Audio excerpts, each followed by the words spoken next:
Education എൻകൗണ്ടറിലേക്ക് എല്ലാവർക്കും സ്വാഗതം. 16/604/2023 diary number പ്രകാരമുള്ള സുപ്രീം കോടതിയിൽ ലിസ്റ്റ് ചെയ്തിട്ടുള്ള സർവകലാശാലകളാണ് ഞാൻ പറയാൻ പോകുന്നത്.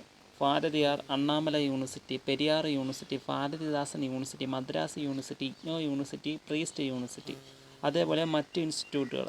ഇതെല്ലാം UGC അംഗീകാരവും AICTE ആയിട്ട് ബന്ധപ്പെട്ടുള്ള കേസാണ് സുപ്രീം കോടതിയിലുള്ളത്. കേസിൻ്റെ ഡേറ്റ് ഇപ്പം ലിസ്റ്റ് ചെയ്തിരിക്കുന്നത് കോടതി 30/7/2025 ഈ ഡേറ്റ് പിന്നെയും ചേഞ്ച് ആവാം, യാതൊരു ഉറപ്പുമില്ല. കാര്യം 30/7/2025 തന്നെ കേസ് നടക്കുന്നു. ഈ ഡേറ്റ് മാറാം.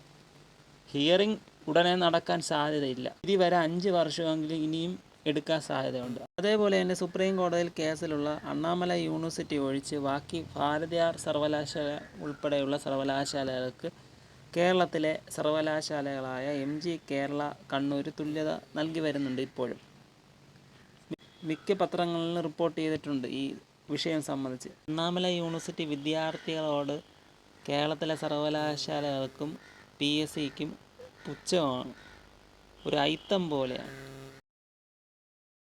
ഏതോ ഒരു നികൃഷ്ട മൃഗത്തെ കാണും പോലെയുള്ള ഒരു രീതിയാണ് തുല്യത കൊടുക്കുന്ന സർവകലാശാലകൾക്കും PSCക്കും അണ്ണാമല വിദ്യാർത്ഥികളെ കാണുമ്പോഴുള്ള ആ ഒരു പുച്ഛം.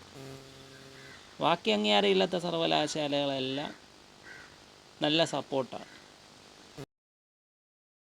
ഇനി നമ്മൾ സുപ്രീം കോടതിയിൽ ഫയൽ ചെയ്ത അണ്ണാമല കേസിനെ കുറിച്ച് പറയാം. അമൽ വെസ് യൂണിയൻ ഓഫ് ഇന്ത്യ, അതായത് ആ കേസിൻ്റെ ഡേറ്റ് പറഞ്ഞിരിക്കുന്നത് 14/7/2025 സുപ്രീം കോടതി ലിസ്റ്റ് ചെയ്തിരിക്കുന്നത്. ഇൻഡിവിജ്വൽ പ്രൊട്ടക്ഷൻ ഓർഡറിന് വേണ്ടിയാണ് ഞങ്ങൾ സുപ്രീം കോടതിയെ സമീപിച്ചിരിക്കുന്നത്. ഞങ്ങൾ സുപ്രീം കോടതിയിൽ നിന്ന് ഡയറക്റ്റ് പ്രൊട്ടക്ഷൻ ഓർഡർ വാങ്ങാൻ വേണ്ടിയാണ് മുമ്പോട്ട് പോയിക്കൊണ്ടിരിക്കുന്നത്. ഫണ്ടിൻ്റെ ഷോർട്ടേജ് ഉള്ളത് കൊണ്ടാണ് കേസ് ഇഴഞ്ഞു പോകുന്നത്. മുമ്പ് പല വീഡിയോകളിലും പറഞ്ഞിട്ടുണ്ട്. ഞങ്ങൾ അഡ്വക്കേറ്റ് ചോദിച്ചത് 7 ലക്ഷം രൂപയാണ്. ഞങ്ങൾ 2 ലക്ഷം രൂപ പിരിച്ച് കേസ് ഇതുവരെ എത്തിച്ചിട്ടുണ്ട്. ഇനി 5 lakhs കൂടെ വേണം, എന്നാൽ പൊതുവിധി കൊണ്ടുവരും. ഇപ്പോൾ ഫണ്ടില്ലാത്തതുകൊണ്ടാണ് ഞങ്ങൾ ഇൻഡിവിജ്വൽ പ്രൊട്ടക്ഷൻ ഓർഡറിൻ്റെ രീതിയിൽ മുമ്പോട്ട് പോകുന്നത്.